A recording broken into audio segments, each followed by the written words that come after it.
Ladies and gentlemen, boys and girls, we got a special episode today. Well, we might have a special episode. We don't know. Yeah. We'll start recording currently 30 minutes ago. We're going to be joined by friend of the show, Dylan, who's currently working through some technical difficulties getting him on board at the moment. So we thought, why don't we just start and have a little bit of a fun little pre-show? Why don't we, Connor? The pre-show, Aiden. The pre-show. We love it. Damn right. We ever done one before? No, I don't think we have. But so far, in what we've been doing as a bit of fun waiting for Dylan, is we've been playing Hangman, which is a bit hard over Zoom. But it's been fun. It's been cool. Connor's winning so far. It made me laugh because Aiden's first one was the Doctor, which is probably the most... Because it had to be Doctor Who related for Hangman. And Aiden... I didn't even look at the... I know, you showed me the letter and I'm like, all the little blanks. And I was like, the Doctor. And you're like, damn it. And I was like, Jesus, man. He didn't even give me any letters. I just showed him that it was 3 letters and 6 letters. And he was just like, the Doctor. Way too obvious. But... Way too obvious. But yeah. Today we're talking about the Curse of the Black Spot once we get into things. So that's a good bit of fun, isn't it? That's not a controversial episode, but a mixed received episode, I'd say. I'd say so. Man, it was a bit hard to get through it, but I did it. It was a bit hard. Wow. It was a bit hard, I won't lie. So you struggle with it? Yeah, a bit.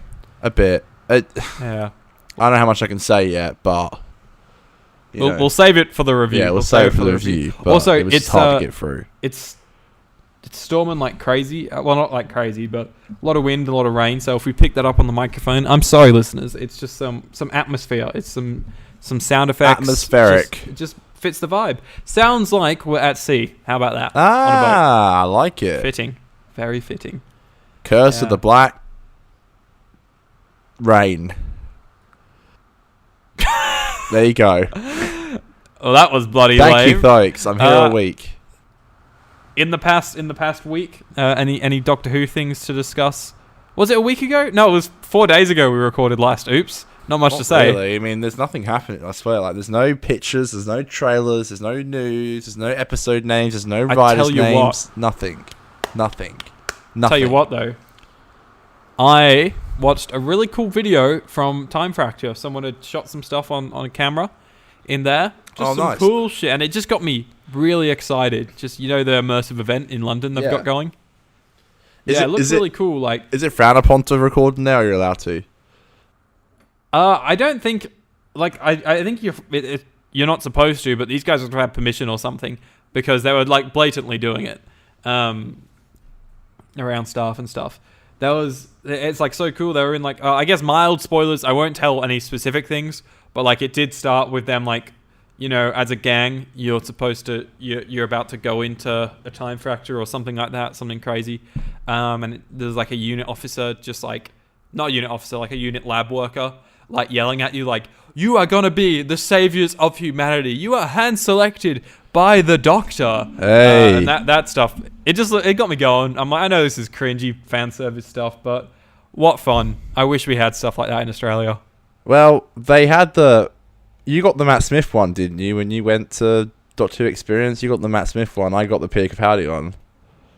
Yeah, I did the Smith one. Yeah. Happy days. Yeah. Happy days. I was just watching that and I was like, fuck, it has been so long since we've even had a cinema screening of something Doctor Who. Because last thing we had was The Woman Who Fell to Earth. That's the only Doctor Who event we've had in Perth. That was the last Who event we've had in Perth. We're pretty good at going to them. Obviously, we had Day of the Doctor.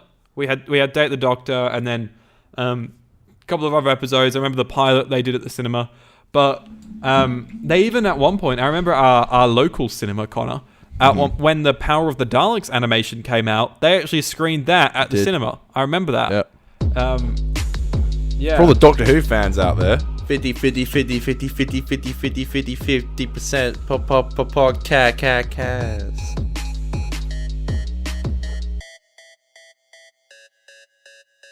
Hey guys, so at this point in the show, me and Connor did find out that us and the rest of Western Australia were going into a lockdown. Not a very long lockdown, but long enough to kind of make things a little bit scary, and to top it off, the the COVID cases that came out all were very, very local to us, to the point where it was places that me and Connor might visit at some point. So that was all a bit stressy for us, and I think it shows in the rest of the episode a little bit.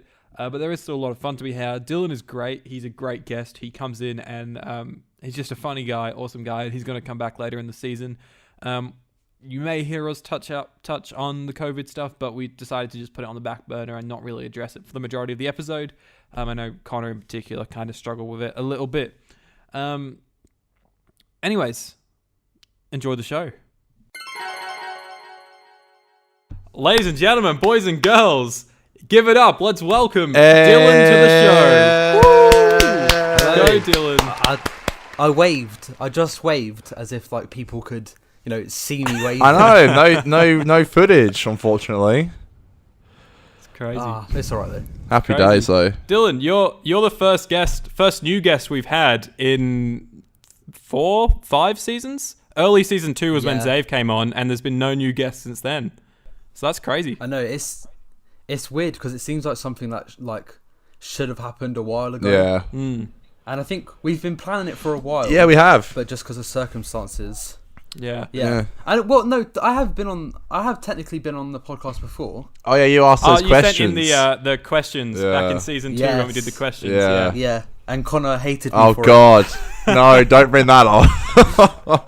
No, it's fine. I'm only joking. Oh Lord, so, that's so funny. A bit of context for any listeners out there. So, for a while now, even I believe before this show, Dylan just found the silly stuff that we do online, and Connor and Dan's podcast first as well. God knows how you did find it, but yeah, it's crazy. What is the internet? Do you want me to tell you? So I'll just tell you. Yeah, can you tell me? Isn't it from? Yeah, go on. Explain how you found everything. So back in 2014, 2015. I, like you guys, I used to make YouTube videos. I had a channel called Something Nerdy. And fun fact, Aiden, I know you listen to the Big Blue Box podcast, which is obviously hosted by Adam from the Geek's Handbag. Yep. He actually shouted me out in one of his earlier videos back in the day. Wow. Yeah. It was really sick. And basically, I used to make videos like you guys, and I wanted to find people that made nerdy videos like me, and I've never spoken about it before. I came upon Nerd Life Reviews, and I watched that. Oh no! Yeah. I watched that. And then I stopped watching, because you guys stopped uploading. And then last year during the pandemic, I was like, oh wait, I wonder what those Nerd Life Reviews guys are doing. But I didn't remember what your channel was called. But I remembered that you guys were friends with a YouTuber called Daniel Was Weird, obviously Daniel Wade. So I found him. I then watched the party vlog. It was like a Halloween party thing, and Connor was in it. And Dan was like, oh, go watch Connor's videos. So then I watched Connor's videos, and then I messaged you guys or tweeted about my favourite. I'll be honest with you, that tweet was just me wanting to make friends without having to DM people. Right. And yeah, that's basically how I found you guys. I think when I tweeted, you guys had just started doing the 50% show. That sounds about right. Yeah, I think it was on episode 4 or 5. There you go. Yeah, that sounds about right. That is crazy. Small world. Yeah, it's weird. I didn't realize that you guys would still be making stuff, because you see a lot of people that because obviously you see a lot of people that are making videos when they're 13, 14. And then they're like, oh, okay, I'm an adult now. But you guys are still, it's really sick. Yeah. It's been a bit of a journey, to be honest, I think. Yeah, no, I can imagine. Yeah. It's good fun. It's been fun though, yeah. It does feel weird from where we came from, I guess, but I know it's weird. I kind of explore it in this thing I'm going to be doing later this year when it comes out, but I think it is pretty interesting how far we've come and what we've done and all that, and the amazing people you can meet by doing it is even cooler, I think. Yeah, no, totally.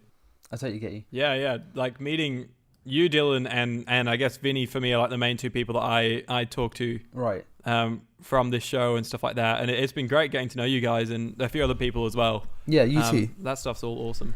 Do you know? Right, Aiden. I know Connor knows this, but do you know?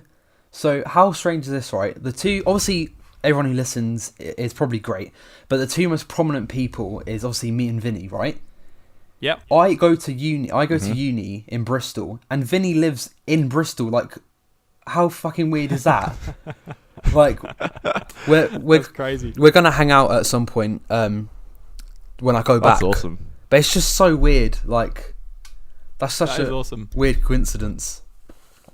That's crazy. Yeah. Wow. Yeah, so obviously we haven't actually ever met before. Like, we've never met in person. Like, Aiden and I have never met Dylan in person. It's actually the first time we've actually even spoken on, like, a call or anything. Yeah. Yeah, exactly.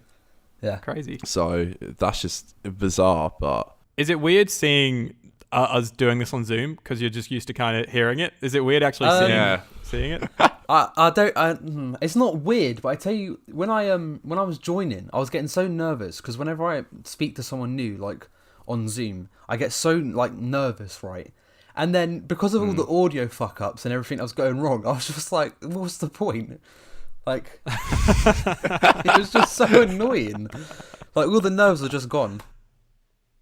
That's good. Well, we're all good now. Okay. We're all there. And we're here to talk about Curse of the Black Spot. Yes. Why on God's green earth did you pick Crazy. this episode, can I ask? Is there... I was going to ask that too. Okay, right. So, thank you. last year I did a Doctor Who rewatch, which was actually inspired by your show. I watched the entire show from Series 1 to Series 12. And I watched The Curse of the Black Spot last year, and I was like, oh, this isn't that bad. And then I watched it again yesterday, and it is one of the worst episodes of... like, just Doctor Who in general. Like, it's so bad. I don't think there's a single, like, good thing about it, if I'm being honest with you. Like, it's really bad. Like, it's really bad. It's something. It's certainly something. Oh. That's crazy. I'll do a little Wikipedia recap for everyone. All right, so The Curse of the Black Spot is the third episode of the sixth series of the British science fiction television series Doctor Who, written by Stephen Thompson and directed by Jeremy Webb. The episode was first broadcast on the 7th of May, 2011 on BBC One. In the episode, the alien time traveller, the Doctor, Matt Smith, and his companions Amy Pond, Karen Gillan, and Rory Williams, Arthur Darvill, land on board a pirate ship in the 17th century. The ship is terrorized by a siren-like creature. After receiving an injury, however minor, a black spot appears on their palms, and then the creature apparently disintegrates. Wow, I butchered that once again. And the creature then apparently disintegrates them. I'm getting worse and worse at reading these bloody summaries every time. To be fair, I think they're getting worse and worse at writing them. Yeah, I know. Just say it's so bad. Just say it's Doctor Who on a pirate ship. Like, that's all you need to know. Like, totally. Something that I like to ask, when we've had the two guests on that we have, is what got you into Doctor Who, Dylan? Okay. Right. So everyone has the same sort of answer, which is like, you know, back in 2005, my parents sat me down and made me watch it. But the truth is, I remember watching the final like 10 minutes of Rose with my dad and him being like, oh, you should watch this. And then I didn't watch Doctor Who for like a year. And I think it's because I didn't understand as a child like what scheduling was. I didn't understand that it was every week, right? And so Series 1 and 2 is very blurry. I don't remember a lot of Series 1 and 2. But Series 3 is when I properly got into Doctor Who. And fun fact, my mum wasn't a big fan of Doctor Who. And back in the day, I didn't have a TV in my bedroom. Well, no, I did, but it didn't play like channels. It was just for VHSs. And so on a Saturday night, my mum didn't want me to watch Doctor Who, just because she didn't really enjoy it. So she convinced me that Doctor Who was on BBC Three on Friday nights. Right. That's when the repeat was. So I was always like a week behind everyone else. And that's so funny. Oh my god. Yeah, and then Series 4 onwards, I've watched them every week, except for the Series 6 for final, because I was out that day. But yeah. Crazy. Do you have a favorite season and a favorite Doctor? Well, right, yeah. So my favorite Doctor is a tie between Eccleston and Capaldi. I just think everything that's done with their Doctors is incredibly well done, especially Eccleston's. The way his Doctor goes through, like, his character arc is so well written. Series 1 is my favourite series, but right now, because of obviously recent reports and stuff, I find it difficult to go back to it at the moment. But yeah, I really do love Series 1. I think it's really well written. And Series 4 is pretty great. And I have a soft spot for like Series 10 and Series 8. Stuff like that. Connor, unless you have any questions for Dylan, do you want to get into the recap? Yeah, I'm ready to jump in the recap. Yeah, let's do it. It's more of a review than a recap, isn't it? What I do. Because the recap's kind of what I do. Oh well. Take it away. So, are you guys ready for this masterpiece? I'm ready. Okay. So bad. I love a good set. So we start off, we're on the water. People are all like, they're rowing into the boat. And they're like, all right, g'day guys, how's it going? And there's a bloke and he's got a little cut. He's like, it's been marked. It's been happening for a few days now. Little Mermaid's been taking people, and it's a little bit scary. And then we get to see the mermaid do her actions. And once you get a little bit cut, a little bit of blood drawn, you go pretty much like drunk and crazy and stuff, and you wanna touch the mermaid. Gets touched, gets taken away. You're like, okay, well, it's kind of interesting premise. And then the Dr. Amy and Rory show up. I was going to say, Connor, saying we watched the mermaid do her actions comes off kind of like this weird seductive thing. I don't know. Thinking about The Lighthouse, you know? Oh, I love The Lighthouse, eh? That's my favourite movie of all time. What? Right. Yeah, Now that you've mentioned The Lighthouse, sorry to interrupt you, but now you've mentioned The Lighthouse, that is what this episode should have been. Oh my god. It should have been. Damn straight. Like, what? Could have been so much more spooky, you know? I like that it's dark and stuff like that. Like, it's kind of cool, but... Yeah, I totally agree. Yeah, it's just nothing compared to what it could have been. Well, of course, the Dr. Amy and Rory show up, yo ho ho, but no one actually says that. It's instantly just really cringy, and you can so tell it's just like such a cheap episode because like obviously they went to America the 2 episodes before, and they needed to do something a bit low budget. And I got nothing wrong with doing a low budget episode, but fuck me dead, you can so tell this was just all just like a sound stage and just like. You know what I mean? Yeah, but the fact that they actually shot on a boat was cool. Oh, did I was they reading actually? that. So the writer of this episode is Stephen Thompson, and he wrote it so it was set on land because he didn't think they would be able to get to be able to shoot on a ship. So that was like Does a he big write a few Shark to it. episodes, Stephen Thompson? Yeah. I think he's Blind Banker. And he wrote the series 2 finale. I don't think he did the finale. They co-wrote it. No, That's he did. right. He wrote it with Stephen Moffat. They did it together. Did he? I thought he did Baskervilles. No, I'll have a look now. I'm pretty sure. No, he did. You're right. Yeah, he did the finale. Yeah, that's crazy. And then, he did a Sign of 3 also with Geddes and Moffat. All 3 of them, big boys together. Crazy. Yeah. And in the future, the Sign of 3, yeah. In the future, he does Journey to the Center of the TARDIS. That's right. And Time Heist. That's right. Oh, he did Time Heist. Which is a good episode. Yeah, I love that episode. I like Time Heist. I literally totally forgot that Mark Gatiss wrote Night Terrors. When I read up on him today, I was like, bruh, I totally forgot that. I reckon I'm going to like it a bit more this time. We'll see. Yeah, I don't know if you will. Obviously, there's the person at the beginning, like before the credits. Obviously, they get cut and stuff. But the one pirate that gets cut before Rory is black. And like, I hate to sound like blah, blah, blah. But like, don't you think it's a little bit weird that the only black pirate is the one that gets cut and is like sentenced to death? Instantly taken away. Yeah, fair enough. Like, it's a bit... I had a thought, and I'm not a big pirate history expert, but I was wondering sort of how real it is that there would be a mixed race pirate team, like, you know. Yeah. I don't know how it is back then. That's probably me just being uneducated, but yeah, that's crossed my mind. I was gonna say I love at the start Rory's little wave, when he's like yo ho ho, and you just see Rory just wave a little bit. It's got some funny moments, I think, and like I think if you kind of switch your brain off, it's kind of fun. Like I like the Doctor on the plank and all that, and he's like a bit more laugh the boys, and they all start laughing and stuff, and then Amy getting locked away, and then she like it's like the Doctor's about to be pushed off the deck, and for some reason she thinks it'll be funny to put on a costume, which takes more time. Yeah. By the time she comes up, he could literally be in the ocean, like thrown off the deck. But she's like, I'm going to dress up. It is. It's very silly. You know what else was really convenient? When she gets like taken down to the lower deck, it just so happens that right where she goes down, there is a box of swords. Oh, Yeah. how convenient. I mean, the whole episode is incredibly convenient. Like, yeah.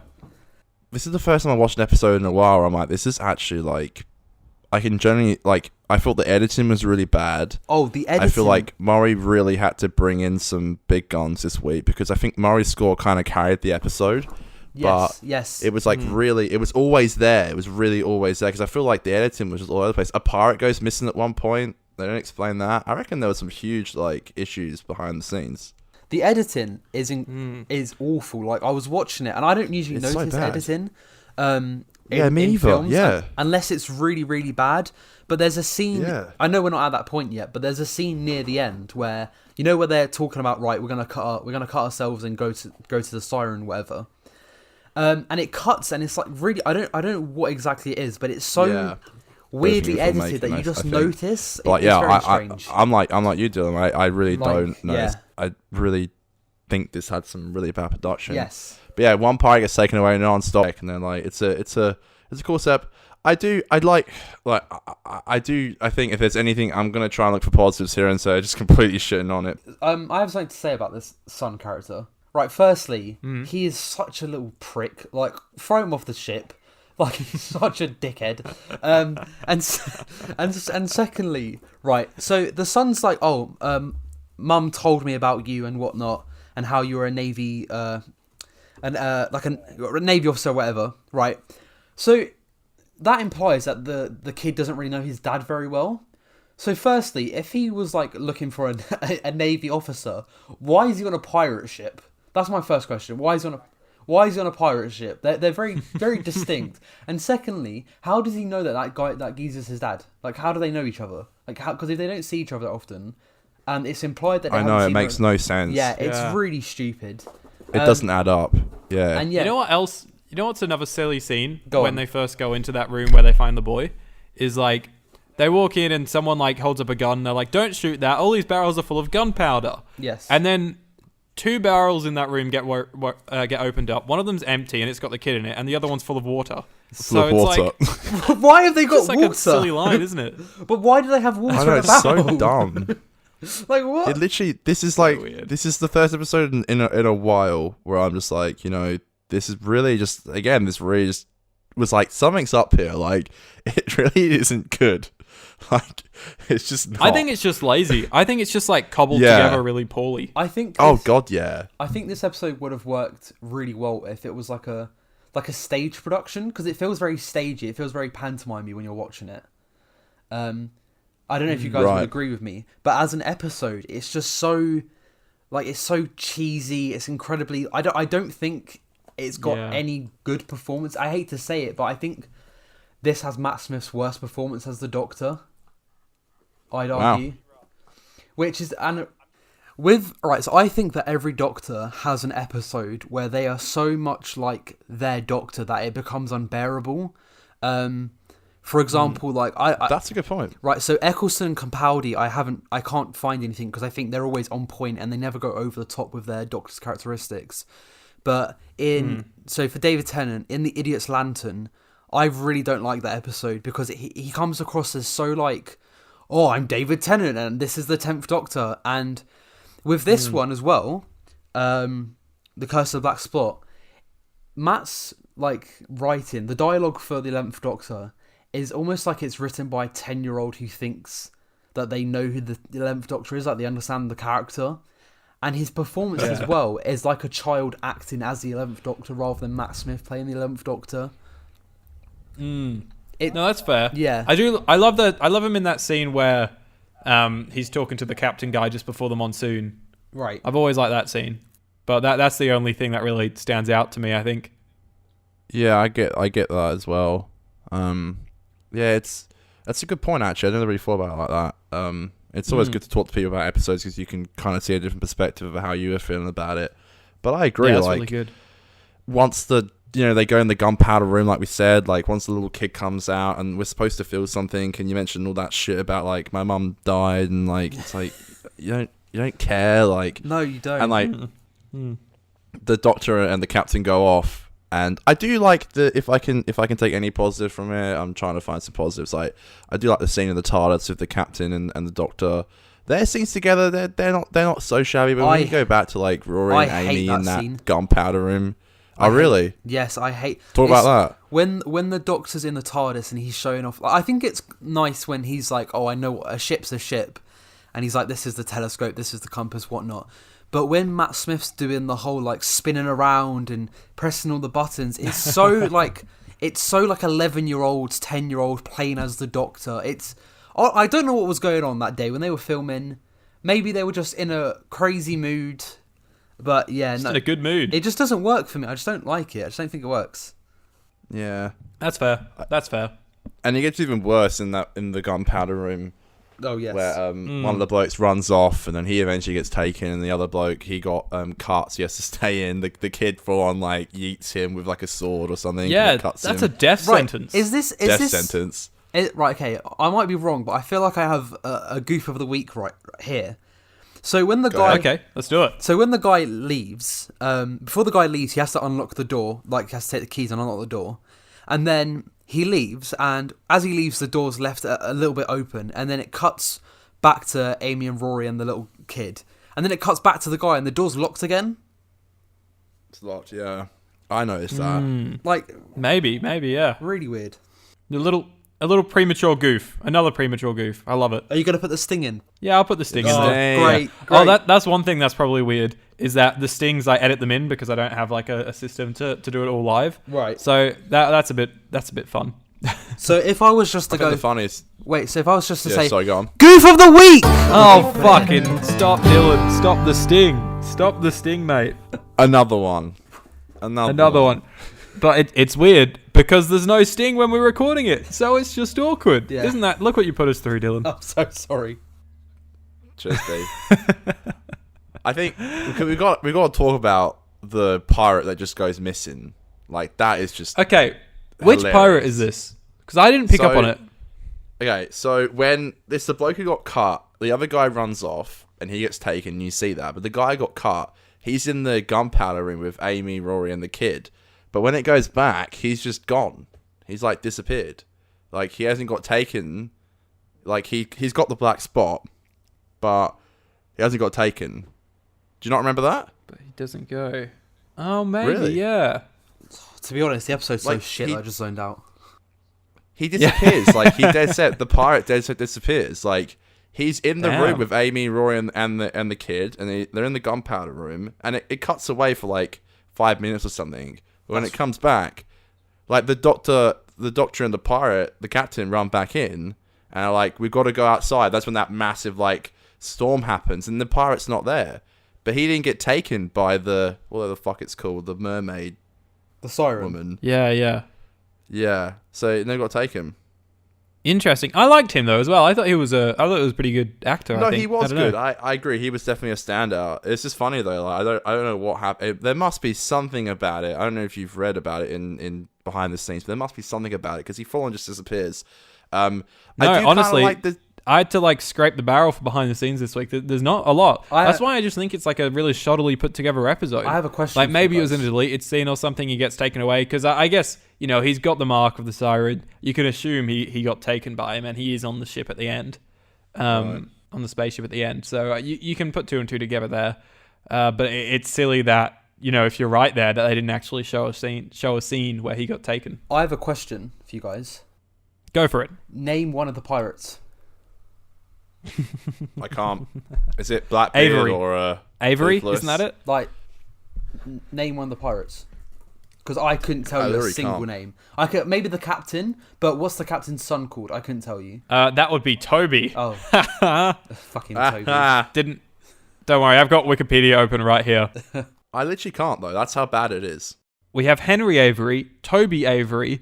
We have the boatswain. Oh, there's Mulligan. That sounds right. Yes, I remember Mulligan now. There's also De Flores. Right. Of course. There's Dancer. Dancer? Oh, yeah. Excuse me? That character Who's that we Dancer? remember. Of course, I love that guy. And then there's McGrath. McGrath. Oh yeah, shit, yeah. Who could forget him? That's classic. We could It is forget. That's so classic. silly. It's such a pants episode, honestly. It is. Like, I What else can't even- happens? What else happens? Well, there's a scene on the ship and all the water's going everywhere. It's kind of cool, like aesthetically. But yeah, that's kind of it. Like the crown falls, the kid gets taken, Rory gets pushed off the ship. And then like, oh, the only reason he'll get saved is if like if we bring her over. So they do, and then she jumps in, takes Rory, and they're like, well, now we've all got to get taken. So they all prick their thing. Don't you think that's Matt's so... like, we'll prick our finger, but they It's prick really the their doctor palms. going out on a whim there, hey? Like, he doesn't really know. 100%. Yeah, course I not. He's like, I oh, do like that. He'll either die there or have... Yeah, exactly. I like that. It's more of a risky move to have the Doctor not know what's going to happen. And also, right, speaking Just of... kind of bold, though. Yeah. You know, like, it's just like, the Doctor's a character that is like the smartest guy in the room. He's always got something calculated, and if you see something with like a big risk like that, he's always... I don't know if he's one to jump straight into that level of risk. Yeah. So, you see Rory. I feel like we've completely missed, because there has been a theme throughout Series 6, which is, just horniness. Series 6 is incredibly horny, right? You've got the cum monster. The cum monster. We do love the cum monsters. Right. So, when Rory's first, cut, and the siren comes and starts singing, he's so horny. Like, Yeah. He's very horny. Yeah. Isn't he like, oh, She's you should so beautiful. you should wear a pirate outfit more often? Like, okay, Rory, calm down. Yeah. It's literally like... It's like he's like absolutely sent on something. Like, Yeah. absolutely gone.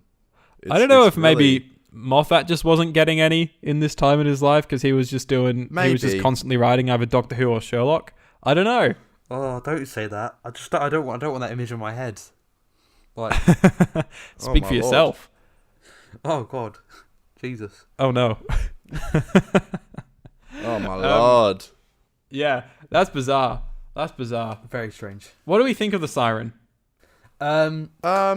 Cool concept, but kind of really poorly designed. A bit boring to look at. And when I know we're not at that point yet, but when she goes all like, rare, scary, right, all red and whatnot, she looks like a Snapchat filter. Like, the way her eyebrows funny. are and stuff, like, it's really bad. Totally. And like, just the green effect just doesn't look nice, does it? Like, No. it just looks so overdone. No, it looks really bad.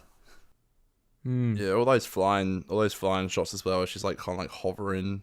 You're just like, oh come on, like, do we really need this? Do we really need this? It's so weird, because Oh she was my actually on location as well. Yeah, it actually still looks shit. Like, Yes. I don't know. Still It's so shit, weird. Yeah. And the way she comes out of the So water, bizarre. like, she just sort of springs out of the water. It just doesn't look right. It looks really strange. It looks so bad. It looks like a fan film that's trying to be funny. That's like a parody it. or something. That's exactly it. That's what this entire episode is. It's like a fan film. That's what it sounds. Yeah, you've got it. That's it. That's me. Put it in the trailer, Connor. Sorry. No, just whenever I say something smart, you're like, put it in the trailer. I'll put it in the trailer. Yeah. Yeah, baby.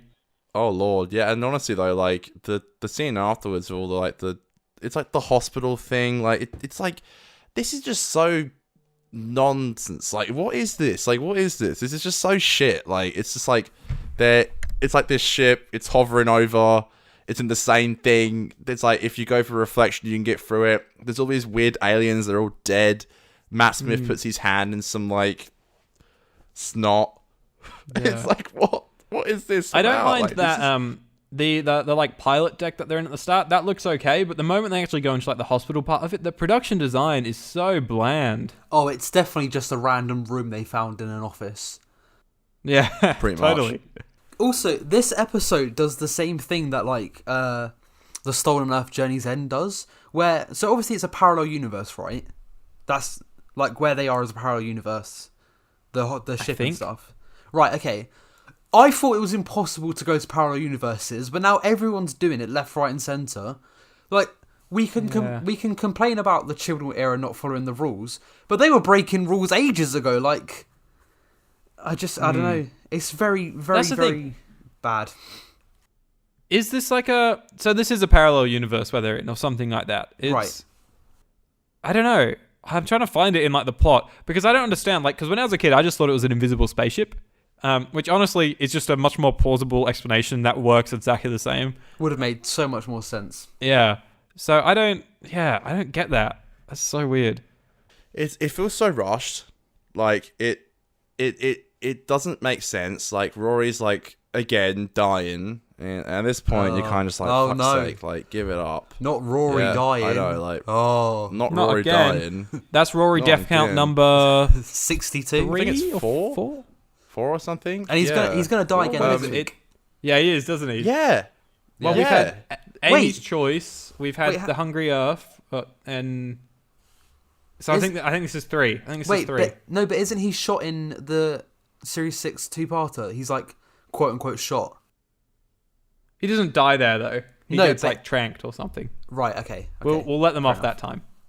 What do you guys think of the whole like CPR scene when they're taken off? They're trying to save Rory. Yeah. So there's all that. And it's like, again, I feel like it's like really trying to push your emotions this episode, but you just don't feel it. Like I remember I paused it for a second to go to the toilet or something, and like I remember seeing it was like halfway through. I was like, damn, this episode drags, like, and it was just still dragging on. It's trying to really be something.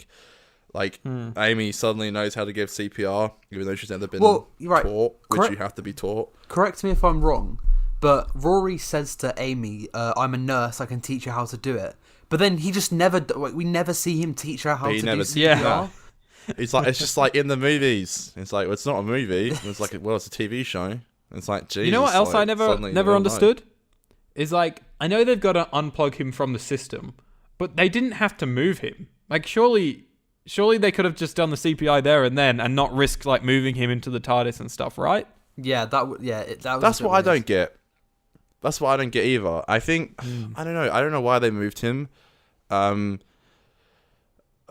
part of me was like, I guess because they need to like they need to have a reason for like the ship to leave. Like, you know, they have that really cringy scene at the end where like the captain's like flying the ship with his son, and they're gonna somehow they know how to fly. They're gonna go fly off into Big Finish Land. My favourite land. Oh, really? Well, no, is that a Big Finish? No, but it would make sense if they eventually got a Big Finish. Yeah, it's so dumb though that the Doctor's like, oh yeah, I showed you around the TARDIS, a time ship. I'm sure you can fly this spaceship. Like, it's just so bizarre. It's so really strange. What do you guys think of the twist? It doesn't make sense. Like, sorry, what do you guys think of the twist about the siren? What, were it actually trying to help? Yeah. Sure, it works. I guess. I think if it was set up better, I think it would work well. But because the episode is like you said, it's pants. It just doesn't. It just feels like, oh, okay, is that it? Like, is that? Yeah, that's what totally. I get that. I get that. I do love how like I do love how like earlier on in the episode where like the Doctor's showing the captain the TARDIS, he's like, well, a ship's a ship, and it's like now they obviously just put that in there so like when they're finished the episode, it's like, well, you can fly it because a ship's still a ship, and it's like, no, you can't. Like, what? How does someone who is like a captain of an actual ship that sails on the sea can suddenly fly a spaceship from eons in the future is beyond me, but apparently they can. So it's ridiculous. So wild. As a kid, though, I loved this episode as a kid. I loved the monsoon scene, which I don't hate. I don't mind Matt in that scene when he's like yelling and he's like, "What is wrong with you, man?" I don't mind that. And then for some reason, the CPR scene as a kid, I was like, oh my god, Rory's dead. I bought into it as a child, which I guess is good because it is a kid's show in a lot of ways. So that's good, but just watching it now is just like, what the fuck is going on? When I was a kid, I was probably at like 10 when this series came out. I remember watching this, and bear in mind beforehand, like every bit of Doctor Who, even if it was a terrible episode, I'd watch and be like, yeah, this is really, really good. But Series 6 was the first series where something just didn't feel right. And now looking back on it, I understand that, it was more experimental season. Stephen Moffat wanted to try new things, which is fine. But this episode, I thought this episode would like hold up after, 10 years. But it just doesn't work. Like, it just doesn't work at all. Yeah. I know, it's a shame. Like, again, this is the last time I'm going to say it. I feel like I've said it too many times, but it's the first time in a while I really feel like something just really was not working. Like, something really stuck out like a sore thumb. And I hope a lot of Season 6 isn't like this, but I do recall not liking it much when I was younger. So I hope that isn't... I mean, there's even stuff like the Flesh two-parter. There's, like, stuff like Let's Kill Hitler. There's stuff like... Closing Time, like Night Terrors and stuff. Like, I never remember these episodes being like bangers. Like, Season 5 felt like, even when there was like a weaker episode, it still felt quite good. Yes. Do you know what I mean? Yeah. Like, it wasn't unbearable. It was like they had redeeming factors to them. Totally. It is bizarre. Is that it for the recap? Is that the whole episode? That's so... Well, pretty much. And then like, yeah. And then there's the only other thing would be like the whole... I do love how they have to cut to Amy. You look at the Doctor and it cuts to a scene of him getting shot in Lake Silencia, just in case we forgot from last week.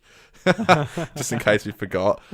And then they do the whole positive negative for the it's not coronavirus, folks. It's if she's pregnant or not. I hate That's all I could think about when I saw it. Positive negative. That's like our community right now. Don't you think that like every episode of Series 6, like from the cliffhanger to the Impossible Astronaut, Day of the Moon, and this one, every cliffhanger you could finish with an EastEnders theme song and it would fit perfectly. Yeah. dun dun dun dun dun dun dun dun dun dun dun dun.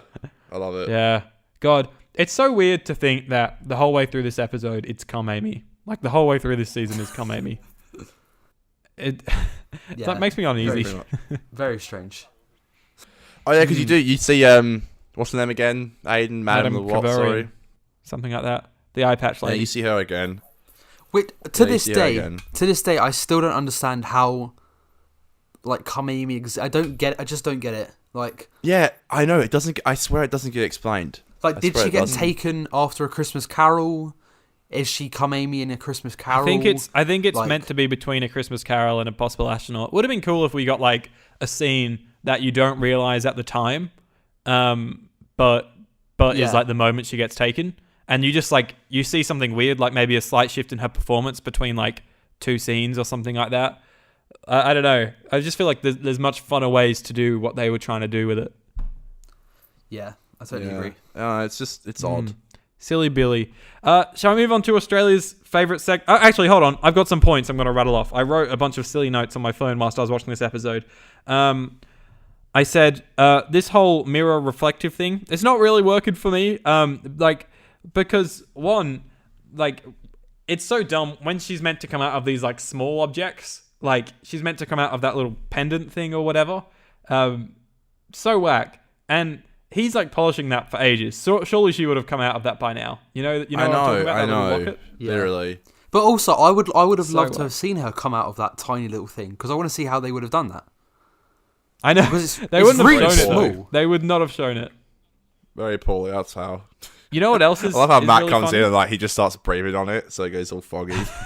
It's like, yeah, that's gonna solve it. So dumb. It literally is so dumb. Like, it's such a. Ugh.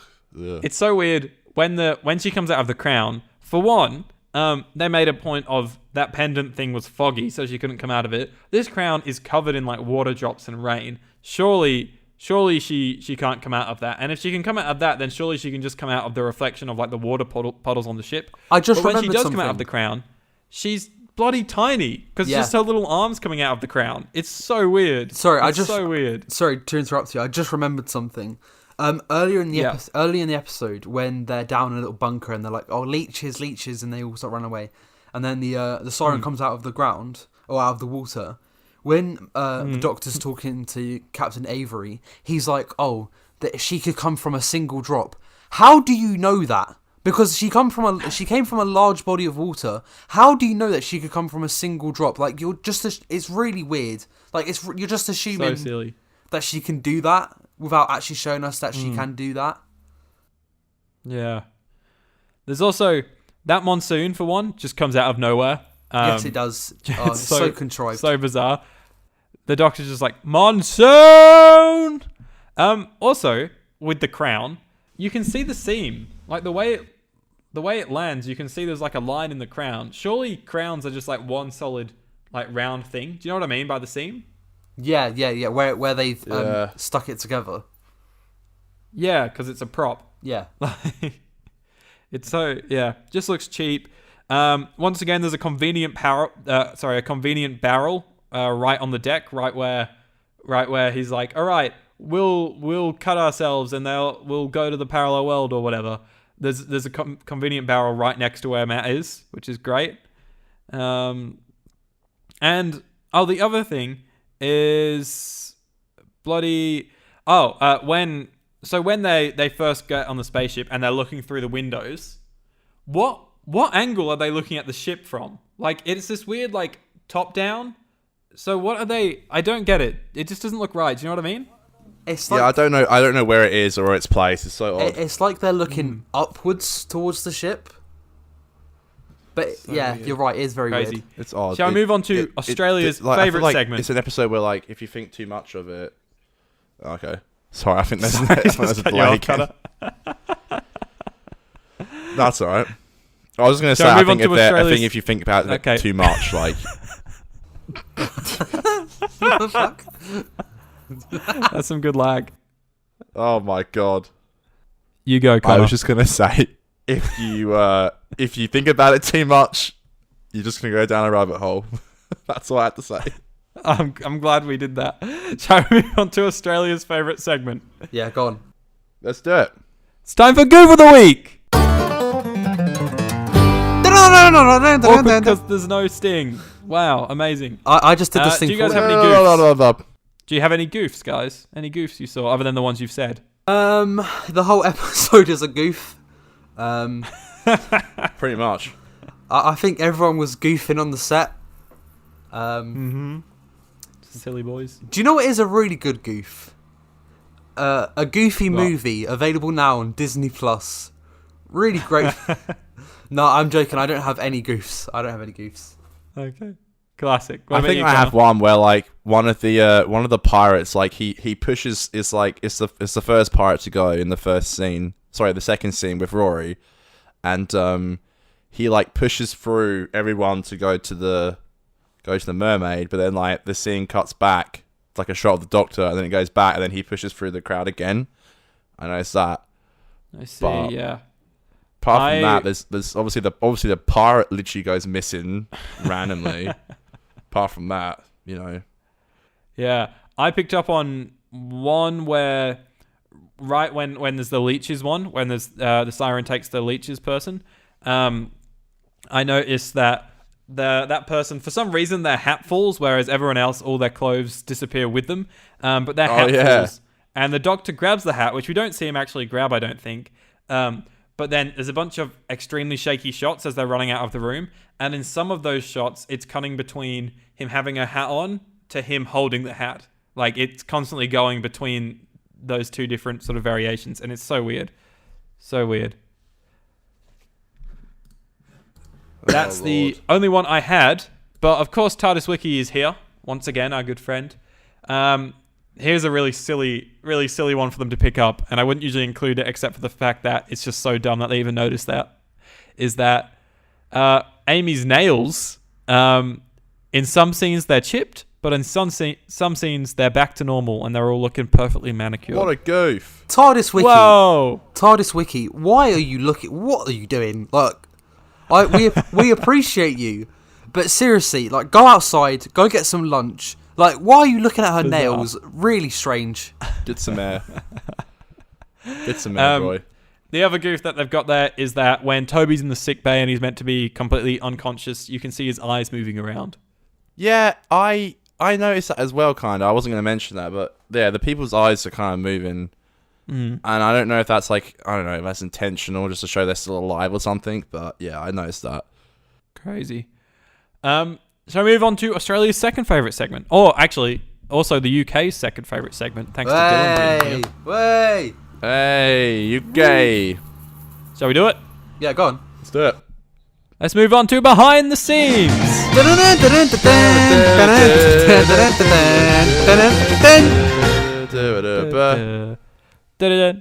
Quality. Great. Good stuff. That was a good acapella, guys. Good shit. Keep it up. Great stuff. This episode was meant to be in part 2 of the season. Pretty much until right before shooting, it was going to be episode 9 where Night Terrors was, and Night Terrors was going to be this episode. But Moffat felt that Night Terrors was too dark. Kind of feel like this episode is almost equally as dark, like just in terms of tone. I think Night Terrors would have worked perfectly after the Impossible Astronaut 2-parter. Because you would have and that would have been like, I know Night Terrors isn't great, but it would have been like a solid run of, you know, Impossible Astronaut 2-parter, Night Terrors, then you have the Doctor's Wife, and then the Cum 2-parter, and then A Good Man Goes to War. Like that 6-episode run would have felt tonally consistent. Yeah. Compared to this, this one's just I was literally reading today up on Night Terrors and stuff, and they had that comment about what Aiden just said then. So I thought that was pretty interesting. Do you guys remember what I know this is really early for Night Terrors, don't get angry at me, but do you guys remember what the episode title for Night Terrors was originally going to be? No. No, I remember it was something weird though. It was going to be called What a Little Boy's Made Of. Oh, that's a bit weird. Yeah, very strange. Oh, Mark. Oh, horny Moffat. Oh my god. That's Gaddis. Yeah. Yeah, I know. Very strange. That is so weird. Another little BTS fact for you guys. Connor asked me about this last week. The cameo of the pirates was the cameo in A Good Man Goes to War. It was shot during production of this episode. Yeah, it makes no sense though either, because like they get shown in Good Man Goes to War, and then they never get shown again. And it's also like, I guess they kind of I guess they've been flying their spaceship all over the Big Finish. Yeah, literally. Well, I guess they've been flying their spaceship everywhere. It's like Strax, because obviously Strax was meant to be a character in Series 5, because the original idea for the Lodger was going to be an episode called Death to the Doctor, and it was going to be about a Centauran that goes rogue. But they never made that, and yet we're all supposed to pretend that, oh yeah, in A Good Man Goes to War. Oh my god, it's Strax! Like, we don't know who Strax is. Yeah, true. I feel like the Sontarans never got, like, I know they're meant to be in this new season, but like, ever since Strax became a character, the Sontarans have just only been used for comic relief. Yeah, it's true. Crazy. Like, they've never been used again for anything else other than just a joke. That's just, I think, Moffat, though. Moffat being silly. Yeah, 100%. So silly. Okay, another couple of quick facts here for you. The theme for the siren, that shit, for some reason, it's used in like the sort of prequel webisode for A Town Called Mercy, and it's also in Night of the Doctor. Weirdly. Very weirdly. And then, so Karen got to perform some of her stunts in this episode. Originally, Arthur thought he overheard someone say that he was going to be able to do the stunt where he got thrown into the water, and he was really excited and was going to do it. But then they were like, no, bitch, you're not allowed to do it. Sorry, champ. So he didn't get to do the cool stunt that he wanted to do. Do you think that this episode is one of the reasons as to why Karen Gillan is now going to be the lead in the new Pirates of the Caribbean film? Is she? Yes. I didn't know that. Yeah, she's going to be... They're going to... She is. It's not a reboot, it's just a continuation, but it's going to be Karen Gillan as the lead in the new Pirates of the Caribbean. Interesting. Maybe. That's everything for behind the scenes, though, this week. I remember they used the promo picture of Amy in the pirate costume when they showed that she was going to be the main actress in it. Yeah, they did. Of course they would. All right, shall we move on to Australia's third favourite segment then? And the UK, sorry. I forget. You mean the world's favourite segment? Sorry, forgive me. The world, the number one podcast in the world. The world's favourite segment, guys. Shall we do it? Go on. Let's do it. Let's go. It's time for Just Twitter Ting. things.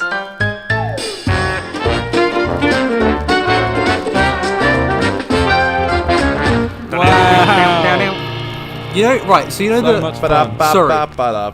You know the sting for Just Twitter Tings. Yeah. The sting is like, let's hear the opinions of the clowns, because it's like a circus. Sounds like a circus. Literally, it's a circus shit. And whenever I hear it,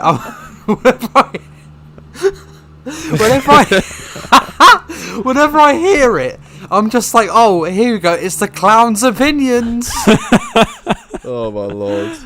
I did it because like Twitter's obviously such like a silly, dumb place, and there's people with really, not you guys of course, but there's people out there that just say shit things out there on Twitter. So that's kind of why I look for like just a clown. No, it's a good sting. It's a good sting. It's funny. We love a good sting over here. Okay. I'm gonna jump into Twitter. Twitter. Just Twitter Tings. Just Twitter Tings. Yeah, not a lot this week over on because obviously we have Dylan. Dylan's here, so he didn't post a review. He just posted a winky face. That's you me. bastard. If you know, you know, you know. But we do have Paul Tagliatelli. I bet I pronounced that right. That's a first timer. That's over not here. actually. I don't think that's his surname. That's because we follow each other. That's the name of a spaghetti, like Tagliatelli spaghetti. Oh, Yes, it's Yeah. spaghetti. Yeah. Yeah. So don't worry about that's not the name. well, this is Paul. And Paul says he loves this episode a lot. The comedy is on point. It's very entertaining and very fun, and still manages to be quite emotional. Rewatched it a couple of months back and was literally crying when Amy was trying to revive Rory. First time I've ever done that watching this episode. Interesting. Yeah. Interesting. Can't say I agree, but it's nice to see that someone enjoys this episode. Yeah. Yeah, well, I think like for some people, what is it like? Another man's trash is another man's treasure, or something like that. Yeah. Something like Yeah. that. I don't know. That's it. That's the only Twitter review I've got. Oh. Oh, that's good. What have you got, Connor? Not much either. I've got one from Jacob, friend of the show. Love it. Curse of the Black Spot review, baby. This Bangin'. episode is dumb but fun. Yes, it's strange how they don't continue the story well from the season opener, but I find this episode enjoyable. The reveal that the is it Siren is an alien. Siren, The Siren is an alien has been overdone in the show. However, the episode is just enjoyable. 7 out of 10. Out of all the monsters, urban legend creatures the show has used, e.g. vampires and werewolves, which ones do you think have been utilised the best? Ooh. Jacob, you're always out here with these questions that make me think. These tough questions. The tough questions. I think I'm gonna grab a charge from my laptop so you guys can speak. I think that Yeah, go on. Go, Dylan. I'd say the best utilized, like, I think the werewolf in Tooth and Claw is really well done. I think the vampires. I know a lot of people shit on that episode, but I really like Vampires of Venice. And I'd argue. Yeah, okay. I'd argue that they're used quite well. I'm trying to think of what other like folklore-esque characters or monsters they've used. I feel like the Weeping Angels have become. So I feel like the Weeping Angels have become sort of their own sort of like folklore thing because of Doctor Who. Yeah. But apart from that, no, nothing. I'd agree. The werewolf in Tooth and Claw was really well done. It's not so much folklore, but I think like the shadows in the Vasnarada, just the concept of just shadows being a spooky thing. Yeah, that's really well done. I agree. Connor, what sort of like folklore things do you like in Doctor Who that have been done the best? You know, you guys brought up some good ones actually. I guess the werewolf one's the first one that comes to mind, but you know, I don't want to give our fucking Gareth Roberts any credit here, but he does do the, you know, the stories where like here and there he'll do the stories where, you know, things happened, then later on he'll like kind of explain how he does it with like alien stuff. But yeah, I'd probably say the werewolf. I think the werewolf is a pretty cool one. Yeah, I think like the Agatha Christie that makes one sense. comes to mind a little bit. Yeah. Yeah. Like I know that's not I'm a creature, but that's what I mean by like a folklore scenario. Like I know she did go missing and stuff, but it's like an ambiguous thing that's not fact. And Doctor Who's like played with it a bit. When Doctor Who does, Doctor Who makes something that's a mystery in our world and turns it into something unique and sci-fi-esque in Doctor Who. Yeah. Yeah, I totally agree. Does the I love it. Lord. Does the Cybermen count? I know obviously they're not a folklore. Like, we're not scared of Cybermen in real life, but obviously when they were created, they were made to be like what we could become in the future. Yeah, like an upgrade of man almost. Yeah. Does that? I mean, it could be anything like that. It could be like you could probably even count like the Vashnarada too. I guess like a shadow almost. Like people are always scared of shadows. Like the monster from Listen as well. Like there's another one. Like yeah, true. Yeah. What about Christmas trees? Of course, and Christmas trees. Santas. Those little wood monsters. Dolls from Night Terrors. There's heaps of shit if you think about it. Little puddles from the pilot. Crazy.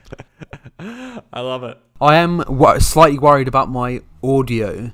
It should be fine, but they've been cutting the grass outside. Bearing in mind that we've been waiting for the grass to get cut for the past like 6 weeks now, and then on the one day that I'm recording something, they decide to cut the grass. I love that. So there might be like grass cut, like people, like someone cutting the grass in the background of my audio. Yeah, it is what it is. Yeah, and also whilst we were waiting for you to set up a new one earlier, what the fuck is that? That's the grass. What? No, it's the grass. Whilst I was waiting for you to set up the second meeting, I chatted a lot of shit into the mic. So please bear that in mind when you're editing. That there's a whole bit of me just waffling into the mic. All right, I'll have a listen. All right, Dylan, can I just say it's honestly been so cool to have you on here. Like it's so great to have you here. Like no, on it. We'll have to have you. Yeah, totally. Thank you we'll for have to have you on again. Thank you for letting me come on.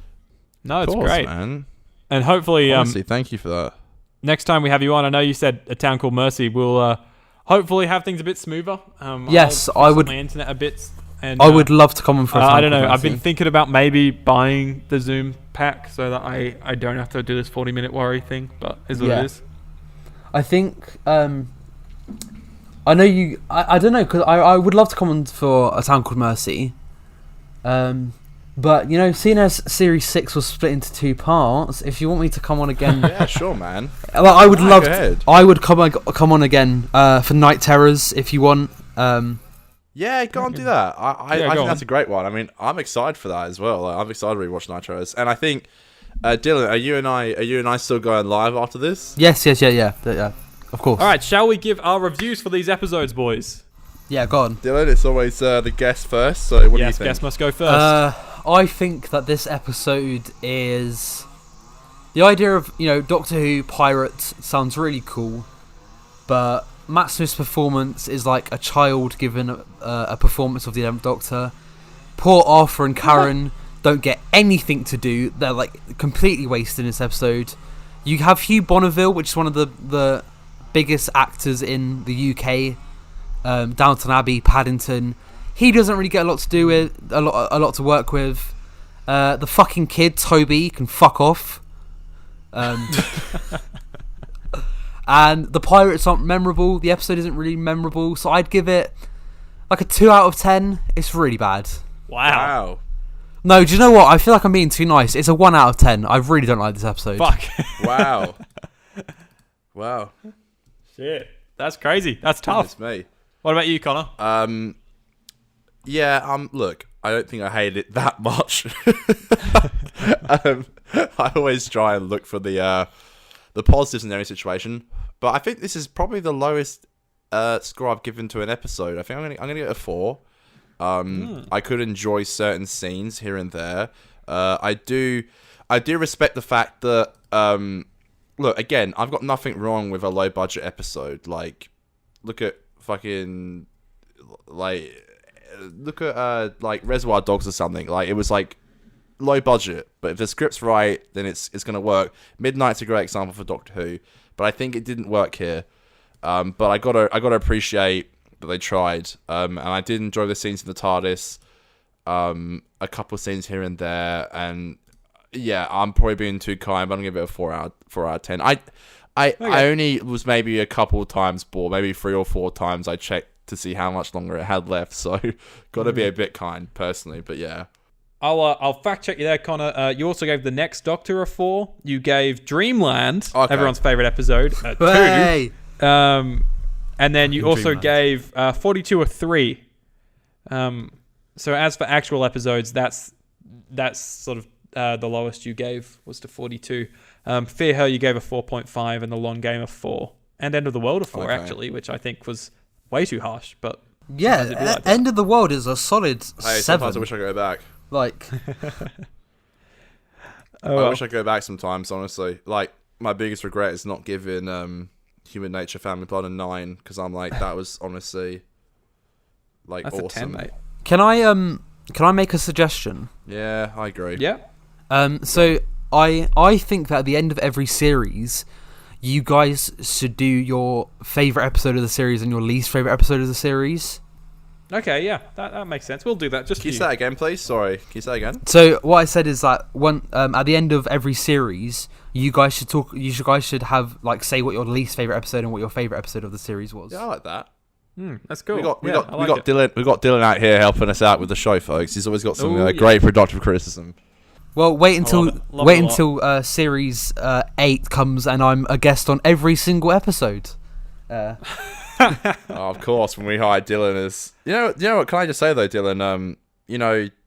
I know it's gonna be hard for some people who are listening right now to believe, but like again, like I've only been talking to you maybe about a year and a bit. Yeah. And I think with you and Aiden saying like we've never actually had a conversation like this right now, and I think it went really well actually. Like I was a bit nervous, not anything to do with you, Dylan, at all. Like, I'm gonna be scared of every guest who I haven't spoken to yet if it's gonna like work. No, I totally get that, because there's always. Do you know what I mean though? Yeah, I think it went really well. There's always that sort of fear that when, like, maybe we won't click as well as we do on the internet. Of course, but I think it's really worked.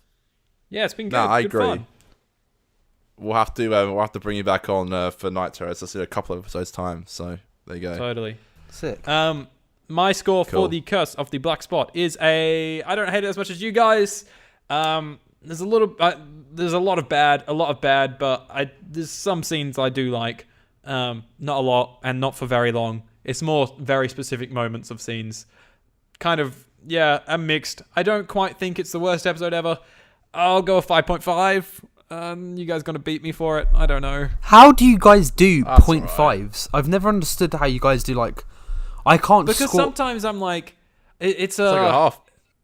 Yeah, like sometimes I'm like, I think it's a 6, but I don't want to. Sorry, I don't think it's quite as good as a 6, but a 5 just seems too low. So then I jump in there with a 5.5. That was my thought process there. Right? Yeah, that makes sense.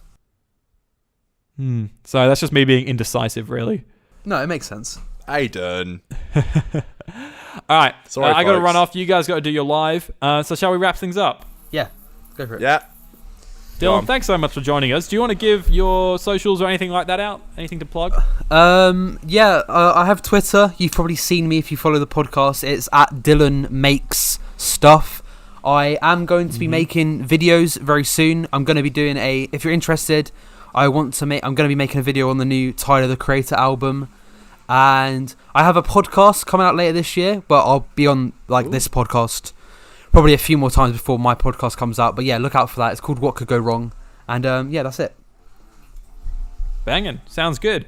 You can follow us over on Twitter at 50doctor and on Instagram at 50doctor. Thanks, Connor, for joining us once again here. And no Dylan, okay, I know how much you hate when we sing. Well, actually, if you listen to when I was chatting shit earlier, there might be a little surprise for you. Oh. Yes. Interesting. Ah. Okay. I'm excited. Okay. Yes. I'm excited. I'll play that here. It's Dylan's podcast. He's doing Doctor Who reviews.